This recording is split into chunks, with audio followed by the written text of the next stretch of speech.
Assalamualaikum warahmatullahi wabarakatuh. Innal hamdalillah nahmaduhu wa nasta'inuhu wa nastaghfiruh wa na'udzu billahi min syururi anfusina wa min sayyiati a'malina. May yahdihillahu fahuwal muhtadi wa may yudlil falan tajida lahu waliya mursyida. Dengan izin Allah, alhamdulillah, dalam kesempatan siang yang berbahagia ini, kita sama-sama duduk bersama dalam rangka thalabul ilmi. Mudah-mudahan dengan dihantarkannya kita di tahun 2025 ini, itu tandanya Allah memberikan kesempatan untuk kita semua untuk menjalankan amal kebajikan yang lebih baik insya Allah dari sebelumnya. Mudah-mudahan setiap derap langkah yang kita ayunkan hingga kita sampai di majlis mulia ini dicatat oleh Allah sebagai amal soleh, amal yang diterima di sisinya. Saudara-saudara, di antara deretan nama surat Al-Quran, di situ tertera ada namanya surat At-Taghabun. Surat At-Taghabun, kalau kita baca dalam berbagai kitab kamus, Taghabun itu artinya diperlihatkannya amalan kita nanti di yaumul qiyamah. Atau lebih singkatnya, Yaumut Taghabun, hari Taghabun adalah hari di mana diperlihatkannya rekam jejak hidup kita. Secara akidah, ini memiliki kesimpulan bahwa yang namanya alam akhir itu ada. Yang namanya alam akhir itu adalah pasti. Yang namanya surga neraka itu nyata adanya. Yang namanya proses alam kubur itu jelas juga ada, baik di dalam kitabullah dan sunnah Nabi Shallallahu Alaihi Wasallam. Beberapa temuan di lapangan akhir tahun 2024 kemarin, ini hitung-hitung kaleidoskop kita 2024, dari sisi pemahaman akidah yang terjadi, yang kita temukan di lapangan. Walaupun mungkin nampak remeh-temeh, tetapi justru ini persoalan yang sangat besar dalam akidah Islam dan menjadi tantangan kita semua. Apa yang kita temukan? Yang pertama, muncul tiba-tiba di beberapa laman media sosial kelompok-kelompok tertentu yang menamakan diri. Yang pertama, ada kelompok yang menamakan diri Gerakan Menolak Masuk Surga. Nah, ini ya, ini kan serius. Terlepas itu adalah guyon, terlepas itu adalah semacam sarkasme, sindiran atau apa, yang jelas persoalan surga neraka bukan persoalan yang untuk dimain-mainkan tentu saja. Gerakan Menolak Masuk Surga. Ketika ditanya kenapa harus ada gerakan menolak masuk surga, pendapatnya adalah, alasannya adalah orang beramal kebajikan dengan mengharap surganya Allah, itu pertanda orang ini tidak ikhlas. Persoalannya, dalam akidah Islam, Ahlus Sunnah wal Jamaah, bagaimana kitabullah dan sunnah Nabi memahami surga dan neraka, katakan. Bolehkah umat Rasulullah, bolehkah seorang yang beriman menginginkan masuk surganya Allah? Aibkah kita ketika kita menginginkan surganya Allah? Jawabannya tentu bukan aib. Bahkan Al-Quranul Karim ada banyak ayat yang menyebutkan isyarat bahwa menuju ampunan Allah, menggapai surganya Allah, harus menjadi cita-cita besar kita. A'udzubillahi minasyaitonirrajim. Wasari'u ila magfiratin mir rabbikum wa jannatin arduhas samawatu wal ar uiddat lil muttaqin. Berlomba-lombalah kalian, bersegeralah kalian menuju ampunan Allah dan menuju sorga yang luasnya seluas langit dan bumi. Itu artinya kita disuruh. Dalam ayat yang berbeda Allah katakan dengan kalimat wasabiqu atau sabiqu. Itu artinya berlomba-lombalah kalian. Kemudian ada ayat Allah yang menyebutkan falyatana fasil mutanafisun. Bagaimana menggambarkan orang-orang yang berlomba selalu ingin menjadi yang terdepan dalam kebaikan. Maka Allah menyebut dengan kalimat falyatana fasil mutanafisun. Artinya menginginkan surganya Allah adalah keniscayaan. Bukan sebuah hal yang aib dalam agama ini. Bahkan Rasulullah Shallallahu Alaihi Wasallam sendiri mengatakan, "Kullu ummati yadkhulunal jannata illa man aba." Semua umatku dijamin masuk surganya kecuali yang menolak. Nah ini. Jadi walaupun kita menyadari amal kita tidak banyak, ilmu kita sedikit, amal soleh kita bisa dihitung, mana yang diterima di sisi Allah, mana yang ditolak kita juga tidak tahu. Tapi kalau disodorkan, inginkah Anda masuk surganya Allah? Tentu jawabannya ingin. Nah ini kelompok tadi justru malah bukan hanya memproklamirkan dirinya saja, tetapi mengajak orang banyak masuk dalam gerbongnya yang dia sebut gerakan menolak masuk surga. Itu temuan pertama, Pak. Temuan kedua, karena kita di Komisi Pengkajian Penelitian di Majelis Ulama Indonesia Pusat menemukan hal-hal yang mungkin unik dan perlu disikapi tentu saja karena ini sangat membahayakan akidah. Kedua, ditemukan beberapa podcast yang cukup berani di mana menurutnya agama bukanlah kepercayaan, agama bukanlah sesuatu keyakinan, tetapi agama merupakan identitas belaka. Agama hanya simbol, agama hanya merek. Ketika orang nanya agamanya apa, nah, Anda mau milih apa? Nah, seolah-olah begitu. Jadi agama diposisikan hanya sebatas identitas, tidak ada hubungan dengan keimanan, kepercayaan, dan keyakinan menurut dia. Nah, ini yang kedua. Yang ketiga, kita menemukan di lapangan, bahkan ini lebih berani. Kenapa lebih berani? Karena yang ketiga ini berani menulis secara terbuka, dan dia urus secara berkas administratif, lalu mengajukan kepada lembaga negara. Lembaga negara yang dimaksud Mahkamah Konstitusi, Pak. Dia ajukan berkas, lalu dia melakukan pengakuan bahwa selama ini saya netral dalam beragama. Saya tidak berpihak kepada agama manapun, kata dia.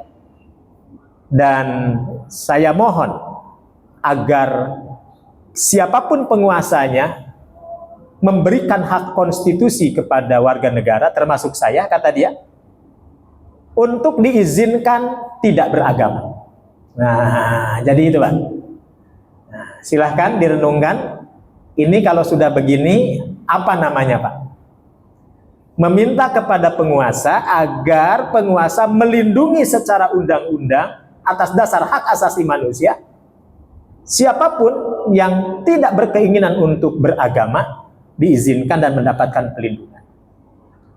Memang yang disasar adalah undang-undang soal kependudukan, tapi ini mempengaruhi besar terhadap keyakinan umat manusia, terutama kaum muslimin yang tentu harus ada kejelasan.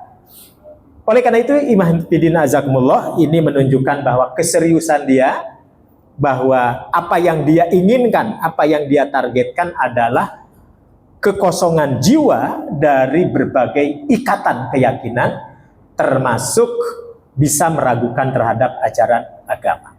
Ini yang ketiga. Temuan yang keempat, saudara, ini lebih berani lagi, walaupun hanya sebatas ungkapan. Kita akan reuni di neraka. Nah, jadi istilah reuni di neraka, Pak, ya. Ini mulai populer, ya, seolah-olah sorga, neraka, alam kubur gitu. Ini menjadi narasi-narasi, diksi-diksi yang menjadi sasaran empuk. Ya. Tentu beragama di abad 21, beragama di abad modern bahkan postmodern tidak gampang untuk meyakinkan umat terhadap kepercayaan agama. Fenomena apa yang terjadi seperti ini? 4 temuan di lapangan dan ini marak di media sosial. Fenomena apa yang terjadi seperti ini? Dalam studi literasi kami, ini yang disebut dengan fenomena nihilisme. Kalau kita buka beberapa kamus ilmiah ataupun kamus falsafat, ya kita akan bisa menemukan apa itu nihilisme. Kaum nihilis adalah kaum yang menganut paham nihilisme, di mana jiwa seseorang itu kosong dari berbagai keterpengaruhan. Mengosongkan jiwa dari berbagai keterpengaruhan, termasuk pengaruh iman. Ternyata ini muncul dari seorang filosof Jerman bernama Friedrich Nietzsche. Bagi para pengkaji paham komunisme mungkin bisa dilacak. Nah, kita pernah belajar tentang siapa Engel. Kita pernah belajar siapa Lenin, Stalin, Karl Marx, ya. Nah, ini berujung dengan paham ateisme. Nah, ini mengosongkan jiwa dari berbagai keterpengaruhan, termasuk pengaruh iman. Jadi, inilah paham nihilisme. Artinya apa? Paham nihilisme sudah nyata dan mengancam akidah umat. Lalu bagaimana generasi kita ke depan, anak cucu kita, kalau hal ini berkembang dan dibiarkan begitu saja? Padahal Al-Quranul Karim selalu menjawab. Tidak ada persoalan apapun di muka bumi melainkan Al-Quran, sunnah Nabi menjawab. Kenapa manusia dicipta? Untuk apa manusia diciptakan? Adakah alam keabadian? Bagaimana posisi kita hari ini? Maka para ulama menulis berbagai jilid kitab hanya untuk mengingatkan umat. Imam Ibnu Qayyim Al-Jauziyah contohnya. Beliau menulis kitab yang sangat bagus, Darul Hijratain wa Babus Sa'adatain. Darul Hijratain, 2 negeri tempat kita berpijak.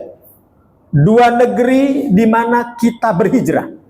Wa Babus Sa'adatain, 2 negeri, 2 pintu dari mana kita masuk menuju kebahagiaan. Yang dimaksud adalah pintu dunia dan pintu akhirat. 2 pintu ini sangat kita inginkan, bahagia dunia dan bahagia akhirat. Jadi kita tidak muluk-muluk dalam menginginkan sesuatu yang paling mulia di hadapan Allah adalah Rabbana atina fid dunya hasanah wa fil akhirati hasanah wa qina adzabannar. Kita menginginkan bahagia dunia dan bahagia akhirat. Oleh karena itu tidak ada tempat dalam jiwa ini untuk menerima paham nihilisme tadi, ya. Sebelumnya ada perdebatan yang cukup alot, ya. Kalau John Locke punya pandangan setiap manusia lahir dalam keadaan suci bersih, sama, tidak bisa dipengaruhi. Nah, justru dalam Islam tidak. Manusia lahir memang dalam keadaan bersih, tapi manusia lahir membawa bekal dari Allah. Apa bekal dari Allah? Tauhid. Nah, lihat surat Al-A'raf ayat 172, jelas bahwa Allah menciptakan manusia sejak alam rahim, dan Allah sendiri yang bertanya kepada siapapun yang ada di alam rahim, alastu birabbikum, apakah aku ini Tuhanmu atau bukan? Al-Quran menjawab, bala syahidna. Tidak ada seorang pun bayi dalam alam rahim yang tidak mengatakan, benar engkau adalah Tuhan kami. Maka Imam Bukhari, seorang ulama ahlul hadis, Imam Ibnu Taimiyah yang mendapatkan gelar Syekhul Islam, beliau adalah seorang teolog ulum yang menulis ribuan kitab. Kenapa saya sebut ribuan kitab? Bagaimana tidak? Imam Ibnu Taimiyah wafat meninggalkan warisan tulisan sebanyak 4.000 jilid kitab. Ada nggak sarjana yang menulis sampai 4.000 jilid kita? Kita menulis skripsi saja ngap-ngapan ya Pak. Menulis tesis saja ngap-ngapan. Menulis disertasi, wah perlu waktu banyak. Nah ini Imam Ibnu Taimiyah, kata Fadilatul Syekh Dr. Muhammad Musa di dalam menjelaskan biografinya, beliau meninggal dengan mewariskan 4.000 jilid kitab. Bahkan ada kitab yang ditulis beliau di penjara. Selama di penjara, murid-muridnya datang dari mancanegara, lalu terjadilah tanya jawab dalam berbagai persoalan agama. Dikumpulkan tanya jawab itu menjadi 37 jilid. Nanti kapan-kapan kalau di Senayan, di GOR, di Gelora Bung Karno ada pameran buku internasional, biasanya digelar Pak. Silahkan dilihat di stand buku-buku internasional, Bapak akan melihat di situ ada tulisan Majmu' Fatawa li Syekhul Islam Ibnu Taimiyah rahimahullahu taala. Kumpulan fatwa Imam Ibnu Taimiyah. Baru satu buku 37 jilid. Dan itu ditulis di penjara. Nah, Imam Ibnu Taimiyah berpandangan bahwa memaknai kullu mauludin yuladu alal fitrati, setiap manusia lahir dalam keadaan fitrah. Tadi kalau Imam Bukhari menyebut fitrah itu Islam, Imam Ibnu Taimiyah menyebut fitrah itu bertauhid. Jadi tidak ada manusia lahir kecuali dalam keadaan bertauhid. Fa'abawahu, tergantung siapa yang awal nantinya, siapa yang membawa. Maka dalam kamus bahasa Arab, orang tua itu ada dua. Ada orang tua ideologis, ada orang tua biologis Pak. Kalau orang tua biologis yang menyebabkan kita lahir, dalam bahasa Arabnya disebut walidun, walid. Ibu disebut walidatun. Kelahiran disebut wiladah. Maulud, seseorang yang dilahirkan. Nah itu ya. Jadi pakai kata walid. Tapi kalau untuk menyebut orang tua ideologis, ini tidak mengarah pada kedua orang tua yang melahirkan. Bisa paman, bisa uak, bisa guru, bisa idola, bisa siapapun yang mempengaruhi jiwa dalam hidupnya. Bahkan para pakar pendidikan menyebut termasuk lingkungan ini bisa mempengaruhi hidup seseorang. Ada lingkungan baik, tadinya orang ini tidak baik, karena lingkungan yang baik jadi baik. Nah, jadi lingkungan itu fa'abawahu. Nah, makanya kita sering menyebut seseorang itu dengan panggilan abah. Nah, jadi bukan sembarangan Pak panggilan abah itu. Kalau menurut fikih linguistiknya, gitu ya. Abah itu bukan sembarangan. Jadi abah itu fa'abawahu, dari kata fa'abawahu. Tergantung siapa yang bisa mempengaruhi seseorang. Yuhawidanihi, seseorang bisa jadi Yahudi. Yunasironihi, seseorang bisa jadi Nasrani. Yumajisanihi, seseorang bisa jadi Majus.